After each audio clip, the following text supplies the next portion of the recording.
You're only good for paying the bills, aren't you, Eli?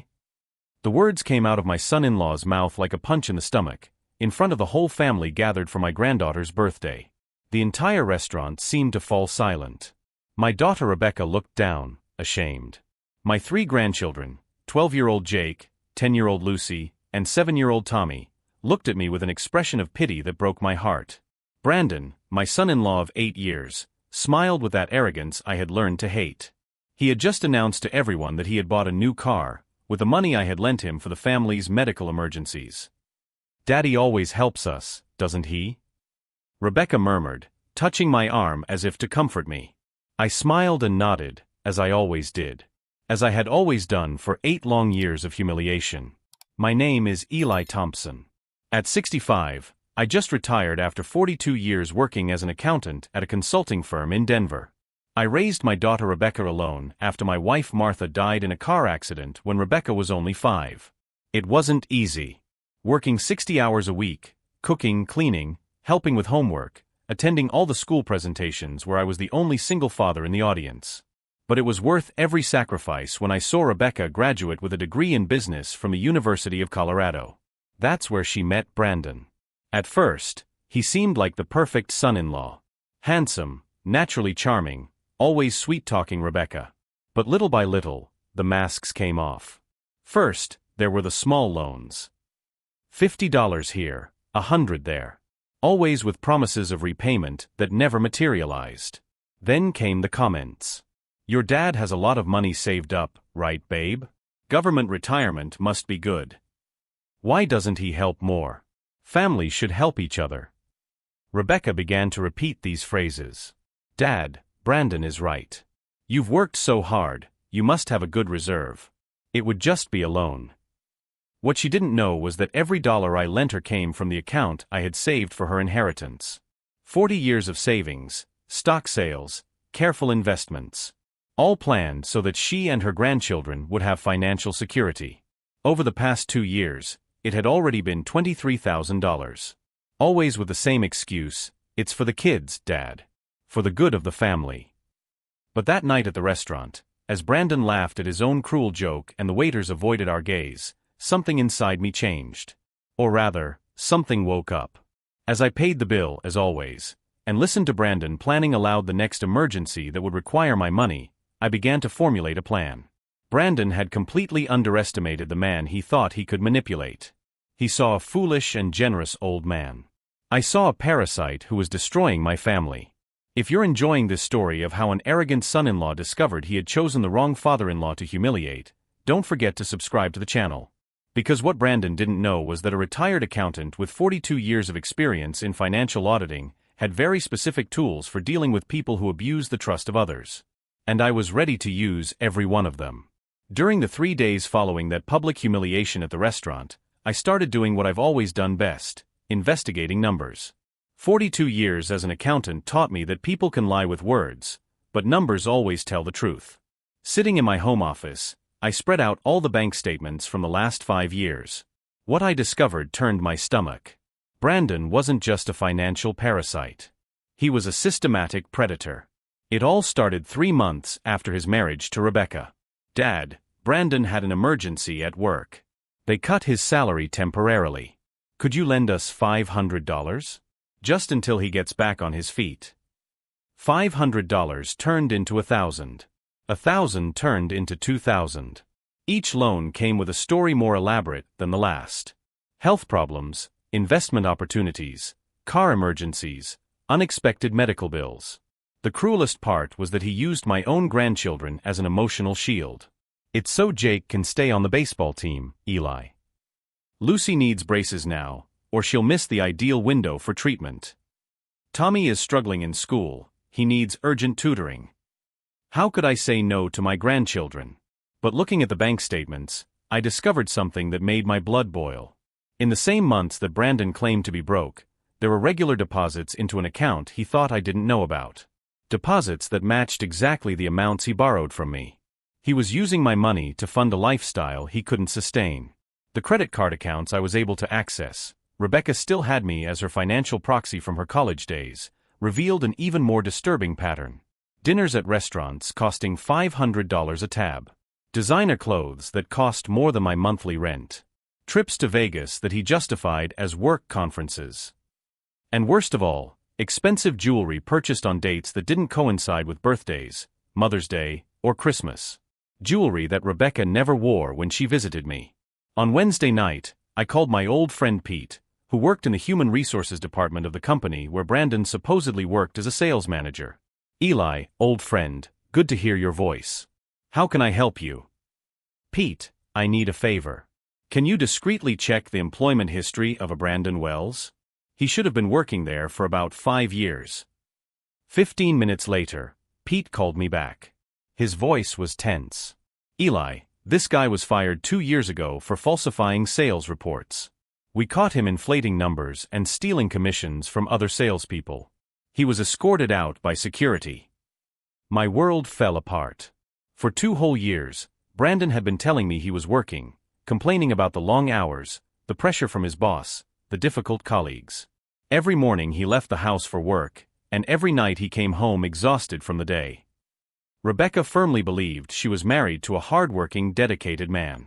She constantly told me how proud she was to have such a hard-working husband. The truth was, what was he doing all day? Spending my money? Planning his next scams? Looking for other sources of illicit income? On Thursday, I discreetly followed Brandon. I left the house an hour after him and found him at the mall, sitting in the food court with a blonde woman who was definitely not my daughter. They laughed, talked intimately, and when they thought no one was looking, they kissed. $23,000. 5 years of lies. My daughter being deceived. My grandchildren being used as emotional bait. And now I discovered there was another woman involved. I went home and locked myself in my office. I opened a new file on my computer and began typing, Evidence against Brandon Wells Financial and Personal Investigation. For 42 years, I had helped companies uncover fraud, embezzlement, and corruption schemes. I had traced money through offshore accounts, uncovered ghost employees, and exposed executives who embezzled charity funds. Brandon had chosen the wrong father-in-law to try to deceive. On Friday night, Rebecca called me. Her voice was excited, almost euphoric. Dad, Brandon got an amazing promotion. They doubled his salary. We'll be able to pay you back all the money you lent us. Which company gave him that promotion, Rebecca? The same one he's always worked for, Dad. Why do you ask? Just curious. I'm happy for you. I hung up the phone and went back to my computer. Now it wasn't just about the money. It was about my daughter being systematically deceived and humiliated. It was about my grandchildren growing up with a pathological liar as a father figure. It was about a man who had the audacity to call me useless in public while living off my generosity. As I typed the first lines of my plan, the phone rang again. It was Brandon. Hi, Eli. How's the favorite father-in-law doing? Listen, an incredible investment opportunity has come up. We have to act fast. Could you lend us $5,000? It's guaranteed, man. In 3 months, you'll get $7,000 back. Sure, Brandon. Let's talk in person tomorrow. How about you come over at 2 in the afternoon? Perfect. You won't regret it, Eli. This time I'll make you proud of me. After I hung up, I smiled for the first time in days. Yes, Brandon, you're definitely going to make me proud. Proud that I've finally decided to stop being your victim. Tomorrow would be the beginning of the end of his little parasitic operation. On Saturday at 2 o'clock sharp, Brandon parked his BMW, which I now knew had been financed with my money, in my garage. He walked into the house with his usual overconfidence, carrying a leather briefcase that probably cost more than my monthly electric bill. Eli, my favorite father-in-law. How are you? Man, you have no idea what an opportunity I've brought us today. We sat down in the living room. I had made coffee, the same coffee he criticized so much when Rebecca wasn't around. I discreetly turned on the recording on my cell phone. Tell me about this opportunity, Brandon. He opened the briefcase theatrically, scattering papers across the coffee table. They were impressive documents, with colorful graphics and profit projections that would make any investor dream. It's a real estate development project in Austin, Texas. Luxury condos for young executives. The market is hot, demand is huge, and if we get in now with the first $5,000, we're guaranteed a 140% return in 6 months. Interesting. And who's behind this project? A company called Pinnacle Development. They already have municipal approvals, feasibility studies, everything in place. They just need the last investors to start construction. As he spoke, I leafed through the documents. 42 years as an accountant had taught me to spot financial fraud. And those papers had more red flags than a military parade in Moscow. Brandon, can I ask you some technical questions? Professional to professional. Sure, Eli. Ask anything you want. What's the tax ID number for this Pinnacle Development? He hesitated for a split second. It's here somewhere. He started rummaging through the papers. What about the environmental impact studies? In Texas, especially for projects over 10 million, they're mandatory. Oh yes, of course. They mentioned that. It must be in this other folder I left in the car. I see. And tell me, Brandon, how did you find out about this opportunity? Was it through your company? That's when he made the fatal mistake. Exactly. My supervisor at North Point Industries gave me this inside information. He said it was only for trusted employees. North Point Industries. The company where Pete, my friend, worked in HR. The same company that had confirmed that Brandon had been fired 2 years ago for falsifying documents.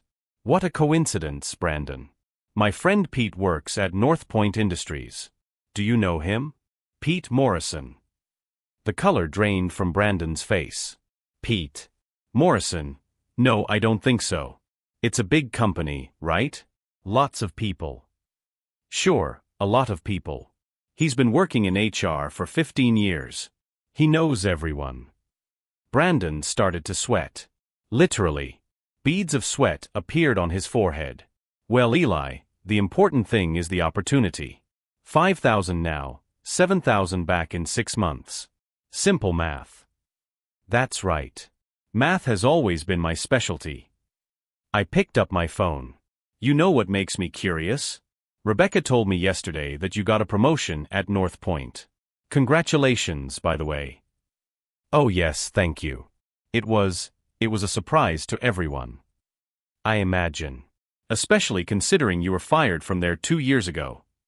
The silence that followed was deafening. Brandon stared at me like a deer frozen in the headlights of a truck. What do you mean? I mean, I called my friend Pete. He told me about your dismissal. Falsifying sales reports, was that it? Brandon stood up abruptly, knocking his coffee cup onto the rug Martha had hand-embroidered 20 years ago. Eli, look, I can explain. Can you? Then explain to me about the blonde you were with at the mall on Thursday. The one you were kissing wasn't my daughter. Now he was as pale as a sheet. His hands trembled as he tried to gather the fake documents scattered across the table. You followed me?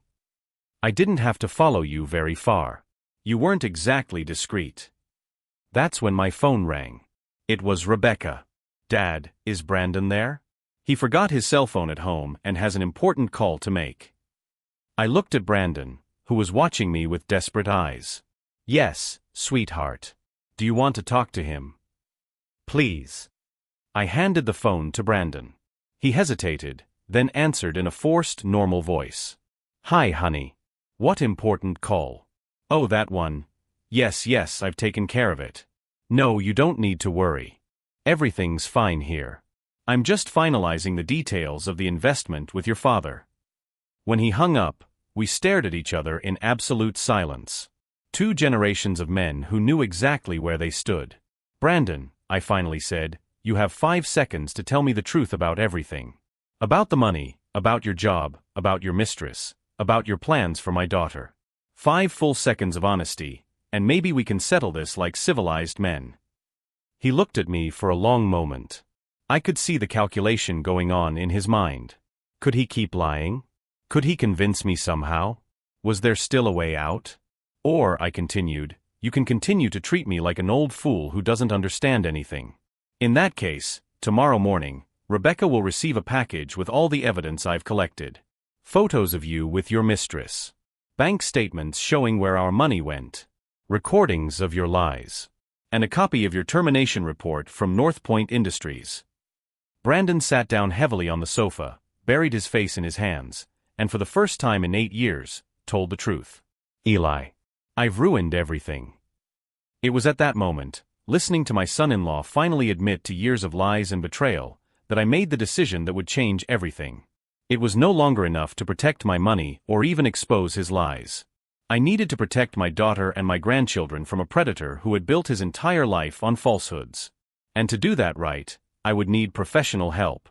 While Brandon cried on my couch, I was already planning the call I would make that night to my nephew David, the family law attorney. The war was just beginning. During the 3 days following Brandon's confession, my house became a command center. 42 years as an accountant had taught me that every fraud leaves traces. And Brandon had left a trail that led straight to the precipice. On Monday morning, I called my nephew David, a family law attorney in Denver. Uncle Eli. What a surprise. How are you? David, I need your help. It's about Rebecca and the kids. They're in danger, but they don't know it. I explained the whole situation in detail. David was silent for a long moment after I finished. Uncle, this is more serious than you realize. If he's lying about his job and using financial manipulation, he may be planning to disappear with the money when the situation becomes untenable. Exactly what I thought. I'll prepare a legal dossier. But I need more evidence to protect Rebecca and the grandchildren. Can you document the money transfers? And this story about the mistress. If you can get proof of adultery, it will greatly strengthen the divorce case. It was exactly what I was hoping to hear. On Tuesday, I hired Marcus Johnson, a private investigator David recommended. Marcus had 20 years of experience in cases of marital infidelity and financial fraud. Eli, from what you've told me, this Brandon guy is an amateur con artist. 3 years doing the same thing? He's going to slip up, and when he does, we'll be there to document it. I gave Marcus all the information I had collected: times, places, behavior patterns. Marcus smiled as he reviewed my data. Man, you should consider changing careers. This is better organized than most police files I've ever seen. On Wednesday, I implemented the first phase of the plan. I called Rebecca using the most natural pretext in the world. My daughter, how are things? I miss you. Hi, Dad. We're fine. Brandon is very excited about that investment he talked to you about. He said you agreed to lend him the $5,000. My stomach churned. Even after being exposed, Brandon was lying to Rebecca about our conversation. Rebecca, can I ask you a question? How are your finances going? Do you have access to the accounts? Oh, Dad, you know how it is. Brandon takes care of those things. He's much better with numbers than I am. He says I shouldn't worry about those complicated issues. What about his job? How's the promotion going? Amazing. He's working on huge projects. Yesterday he stayed late for a video conference with clients in Texas. He got home almost at midnight. I wrote everything down. Marcus had started following Brandon on Tuesday. According to his report, the night before Brandon had been at a bar downtown with the same blonde, with no video conference in sight. Rebecca, how about dinner here on Saturday? I haven't seen the grandchildren in a while. We'd love to, Dad. I'll talk to Brandon. Perfect. Saturday would be the day of reckoning. But first, I needed more ammunition. On Thursday, Marcus called me with news. Eli, I struck gold. Yesterday, I followed your son-in-law to an apartment in Cherry Creek. He has a key. He stayed there for 2 hours with the blonde. I have photos, videos, everything properly dated and geolocated. Did you find out who she is? Amanda Foster, 26 years old, works as a bartender at the Marriott Hotel downtown. And here's where it gets interesting. She posted a photo of herself with Brandon on Instagram 3 weeks ago. The caption read, "With my future husband." She thinks he's going to marry her. My blood boiled. Brandon wasn't just cheating on Rebecca, he was promising marriage to another woman. There's more, Eli. I investigated his finances through contacts I have in the banking sector. Brandon has a secret account at First National Bank. Over the past 6 months, he has deposited exactly $23,300 into that account. Guess where that money came from? If you're following this journey of how a retired accountant is exposing a family con artist, don't forget to subscribe to the channel to see every step of this carefully planned revenge. On Friday, I had a crucial conversation with Pete, my friend in HR. Pete, I need more information about Brandon Wells. You said he was fired for forgery. Do you have the details? I have the files here, Eli. He created phantom customers, falsified sales, and embezzled commissions. He stole approximately $15,000 from the company before we found out.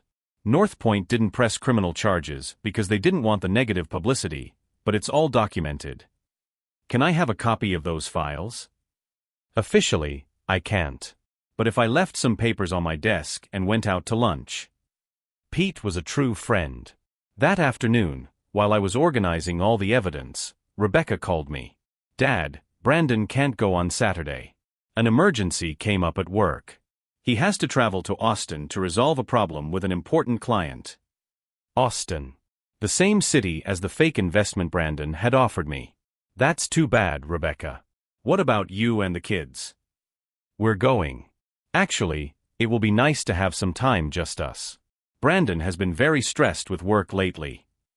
Stressed? Of course he was. Keeping so many lies going at once must be exhausting. Saturday morning, Marcus called me early. Eli, your son-in-law didn't travel to Austin.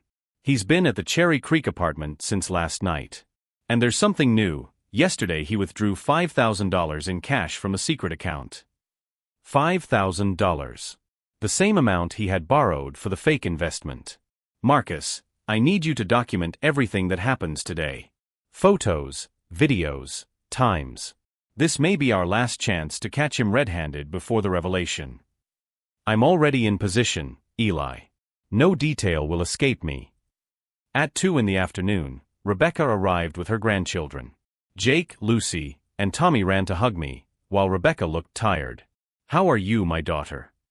Fine, Dad. Just a little worried about Brandon. He's been working so hard. Sometimes I think he's burning himself out. While the children played in the yard, I set the stage for the most difficult conversation of my life.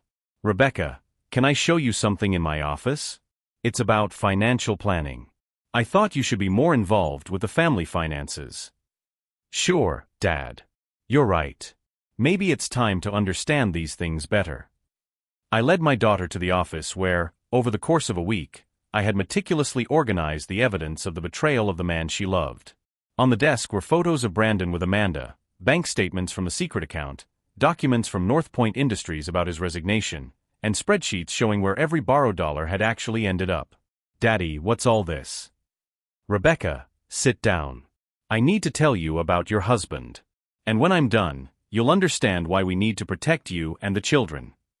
I saw the exact moment when my daughter's world began to crumble. But I also saw something else, the first glimpse of the same strength that had helped her graduate from college against all odds. It was time to give Rebecca back the power that Brandon had stolen from her, lie by lie. And when I was done, Brandon would find out that he had picked the wrong family to try to destroy. Rebecca was silent for 5 full minutes after I finished showing her all the evidence. 5 minutes of looking at the photos of Brandon kissing Amanda, reading the bank statements from the secret account, absorbing the magnitude of the betrayal. When she finally spoke, her voice was strangely calm. Dad, are you sure these photos are recent? Marcus took them the day before yesterday. Look at the date and time in the corner. She examined every detail as if she were studying for a test. The daughter I raised to be meticulous was methodically processing the destruction of her life. And that bank account, $23,300. That's exactly what you've borrowed from me over the past 2 years. Yes. Rebecca put her hands over her face and remained that way for a long moment. When she took them away, her eyes were dry, but there was something new there. A coldness I hadn't seen since she found out her college boyfriend was cheating on her with her best friend. Dad, where is he now? According to Marcus, at the Cherry Creek apartment with Amanda. They spent the night there. The apartment he pays for with his money. Our money, Rebecca. Yours too. She got up and walked to the window. In the backyard, Jake was teaching Lucy and Tommy how to play baseball. 3 innocent children who had no idea that their lives were about to change completely. He said he was traveling to Austin on business. Rebecca. For a company that fired him 2 years ago. That's right. She turned to me, and for a moment I saw the 5-year-old girl who cried when I told her that Mommy wasn't coming home anymore. Daddy, what do I do now? First, you call David, my lawyer nephew. He already has all the documents prepared. Second, you change the passwords on all your accounts. Third, you decide if you want to confront Brandon alone or if you want me to be there. Would you be willing to stay? Rebecca, I've spent 42 years protecting you. I'm not going to stop now. At 4:30 p.m., my phone rang. It was Marcus. Eli, your son-in-law is on the move. He just left the apartment and is heading to your house. He seems nervous. Do you want me to keep following him? Keep going, but keep your distance. And Marcus, if he makes any suspicious moves, call me immediately. Rebecca had called David, who would arrive in an hour. She had also changed all the passwords and transferred the remaining money from their joint accounts to a personal account that Brandon didn't know about. Should the kids be here when he arrives? She asked. No. They don't need to see this. How about sending them to your friend Jennifer's house? They can spend the night there. Rebecca called Jennifer, explaining that there was a family emergency, and she needed help with the children. Jennifer, who was divorced and understood family complications, asked no questions. At 5:15, the children left with Jennifer, confused but excited about the prospect of a night of movies and popcorn. At 5:30, David arrived with a briefcase full of legal documents. Uncle Eli, Rebecca, you've done an exceptional job gathering evidence. With this, we can file for divorce on grounds of just cause, nullify any responsibility Rebecca has for the debts Brandon fraudulently incurred, and ensure that he has no access to the couple's assets. And criminally? Rebecca asked.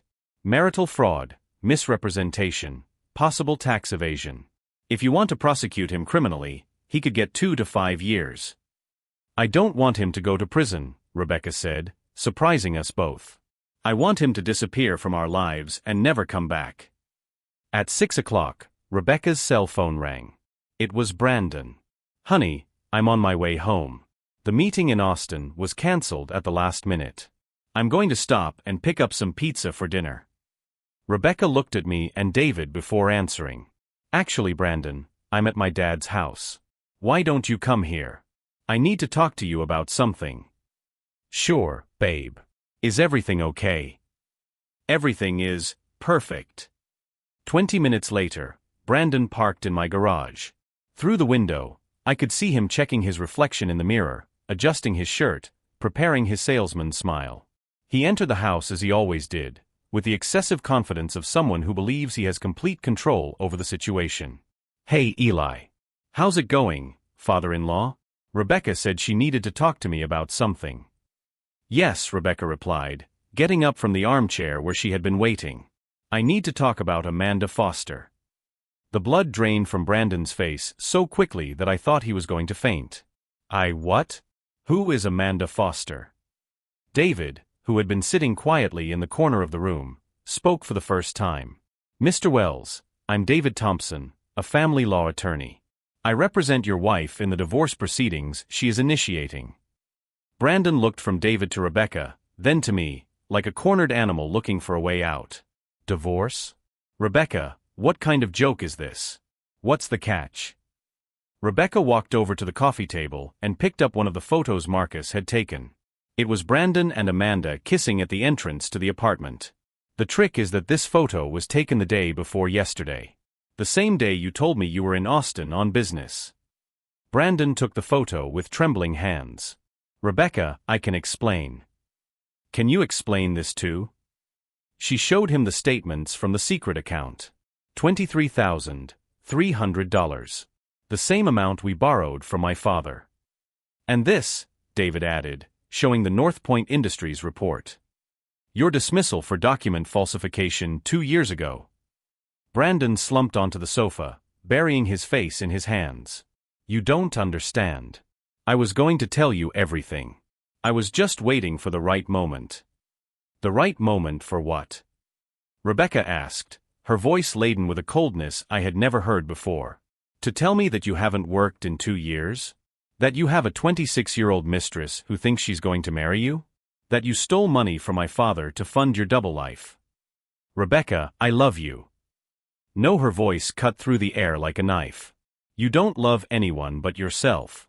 Because if you loved me, you wouldn't have used our children as emotional bargaining chips to manipulate my father. It was at that moment that Brandon made his last mistake. Instead of taking responsibility, instead of begging for forgiveness, he decided to attack. Your father always hated me. He always looked for a way to separate us. This is all his doing. I slowly rose from my chair. Brandon, for 8 years you took advantage of my generosity, lied to my daughter, manipulated my grandchildren, and publicly humiliated me. I never had to set anything up against you. You did all the work yourself. Eli, you don't understand the pressure I was under. The pressure to lie every day? The pressure to steal money? The pressure to cheat on your wife? Brandon stood up abruptly, pointing his finger at me. You sabotaged my life.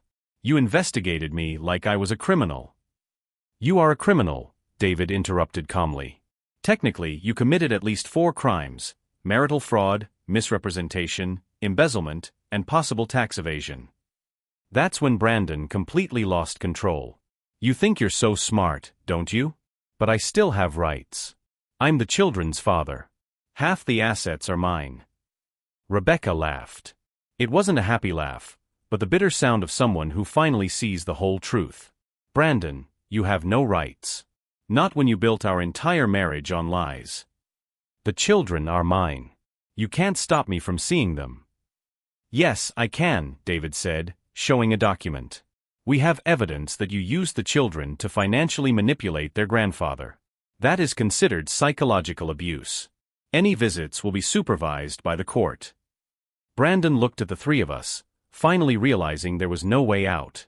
You destroyed my life. No, I said, standing up and walking toward him. You destroyed your own life. We just documented the destruction. And now, Rebecca added, you have a choice. Sign the divorce papers, give up any claim to the assets, agree to supervised visits with the children, and get out of our lives without drama. In return, we won't press criminal charges. And if I don't agree? David smiled coldly. Then we'll see you in criminal court, where every piece of this evidence will become public record. Your new girlfriend will find out through the newspaper that you're married and a liar. Your future employers will find your criminal record when they do a background check. And you'll spend the next 2 to 5 years in prison. Brandon was silent for a long moment, processing his limited options. Where do I sign? As Brandon signed the documents with trembling hands, my phone rang. It was Marcus. Eli, his girlfriend, just called him 5 times in a row. I think she's on to something. I smiled and hung up. Brandon's empire of lies was collapsing from all directions simultaneously. When he finished signing, Rebecca spoke for the last time as his wife. Brandon, you have until Sunday night to get your things out of the house. After that, the locks will be changed. Brandon left without saying a word, defeated, humiliated, alone. But our story was just beginning. 3 months after the confrontation, life had taken a completely different turn for all of us. Brandon had disappeared from Denver the same week he signed the divorce papers. Marcus, my private investigator, informed me that he had tried to reconcile with Amanda, but she had kicked him out of the house after discovering he was married and financially ruined. He's living in a rented room in Aurora, Marcus told me during our last conversation. He works as a salesman at a used car dealership. He earns a basic commission and has to take the bus because he can't even afford a bicycle. I felt no satisfaction at this information. I felt only a quiet understanding that the consequences had run their natural course. Rebecca had been completely transformed during those months. The insecure woman who depended on her husband for all financial decisions had become a determined businesswoman. With the money recovered from Brandon's accounts, David had managed to track down every penny through the courts. She opened a small marketing consulting firm for local businesses. Dad, you know what's funny? She said to me during one of our weekly dinners. I always knew I had a knack for business. Brandon was the one who convinced me that I didn't understand anything about money. The grandchildren had blossomed without Brandon's toxic presence. Jake, who used to spend hours playing video games to escape the tensions at home, now played on the school baseball team. Lucy had discovered a talent for drawing and was taking art classes. Tommy, the youngest, no longer wet the bed, a problem that had started when Brandon had intensified his financial manipulations. Most impressive was how they dealt with their father's absence. "Grandpa," Jake asked me one afternoon while helping me organize my office, "do you think Dad Brandon will come back?" "I don't know, kid. How do you feel about it?" He thought for a moment before answering. "Sometimes I miss him. But not the version who is always nervous and yelling at Mom. If he comes back, I just want it to be the good version of him." This emotional maturity from a 12-year-old moved me deeply. Brandon had lost not only a family, but extraordinary children who could have been his greatest achievement. The most surprising transformation happened to me. At 65, I discovered that retirement did not mean irrelevance. Rebecca invited me to be a financial advisor for her company. I began giving lectures on retirement planning at the local community college. 3 couples who were friends asked for my help in reviewing their family finances. I had found purpose again. David, my lawyer nephew, called me on a Thursday with an unexpected update. "Uncle Eli, Brandon tried to file an appeal claiming he was coerced into signing the divorce papers. The judge wouldn't even consider the case. He said the evidence of marital fraud was so extensive that any attempt to reverse the decision would be considered procedural bad faith." What about visitation rights? He missed the deadline to request them. Technically, he still has rights as their biological father, but he would have to undergo psychological evaluation and a financial rehabilitation program. From the looks of it, he has no interest in fighting for it. It was exactly what I expected. Brandon had never been a real father, just someone who used the children as tools of manipulation. Without financial advantage, they had no value to him. 6 months after the confrontation, Rebecca organized a birthday party to celebrate my 66th birthday. It was a small gathering: her, the children, David and his family, a few close neighbors, and Pete, my friend from HR who had been instrumental in exposing Brandon's lies. During dinner, Rebecca stood up to make a toast. "Dad, for 8 years you watched our family be torn apart from the inside. You saw your own savings being stolen, your daughter being manipulated, your grandchildren being used as pawns in a cruel game. And throughout it all, you remained present, loving, patient." She paused, her eyes welling up. "But when the time came to protect us, you didn't hesitate. You used your intelligence, your experience, and your resources to save us from someone who could have destroyed our lives completely. You taught us that true strength is not reacting with anger, but acting with wisdom." Jake stood up too. "Grandpa, I used to think that real men were like Dad Brandon. That they spoke loudly, bought expensive things, and always got what they wanted. Now I know that real men are like you. That they protect their family, speak the truth, and do what is right even when it's difficult." Lucy and Tommy ran to hug me, and for a moment I felt the emotional weight of the entire journey. The pain of discovery, the anger of betrayal, the determination of the investigation, the relief of resolution. But most of all, I felt gratitude. 2 weeks later, I received an unexpected letter. It was from Brandon. "Eli, I know you have no reason to forgive me. I also know I don't deserve a second chance with Rebecca and the kids. I'm writing because I finally understand what I did. Not just with the money, but with the trust, with the love, with the family you built over a lifetime. I'm in therapy and working to become a better person. Not to win you back, but to become the man I should have been from the start. Thank you for stopping me before I caused irreparable damage. Brandon." I showed the letter to Rebecca. She read it silently and handed it back. "It's a start," was all she said. I kept the letter in a drawer in my office. Not as a trophy of victory, but as a reminder that even the most lost people can find their way back to humanity. A year after the confrontation, I'm sitting in the same office where I first discovered evidence of Brandon's betrayal. But now, instead of bank statements and investigation reports, my desk is covered with business plans for Rebecca's company and drawings by her grandchildren. Yesterday, Lucy showed me a school project about my hero. She had written about me. "My grandfather taught me that heroes don't wear capes or fly. Heroes use Excel spreadsheets and know how to ask the right questions. Heroes protect their families not with strength, but with intelligence. And when bad people try to hurt those they love, heroes don't yell or fight. They collect evidence. If this story of how an accountant grandfather turned a situation of financial abuse into a lesson in justice touched your heart, don't forget to subscribe to the channel. We have many other stories about people who found strength where they least expected it and used that strength to protect their loved ones. Brandon tried to reduce me to someone who was only good for paying bills. In the end, he discovered that underestimating a retired accountant with free time and grandchildren to protect was the biggest miscalculation of his life. The last I heard, he was still living in Aurora, trying to rebuild a life based on honesty instead of manipulation. Me? Well, I'm here in my office, surrounded by the family I helped save, planning the future we almost lost. And I can say with certainty, the best revenge is not to destroy those who hurt you. It is to build something so strong and beautiful that attempts at destruction become irrelevant.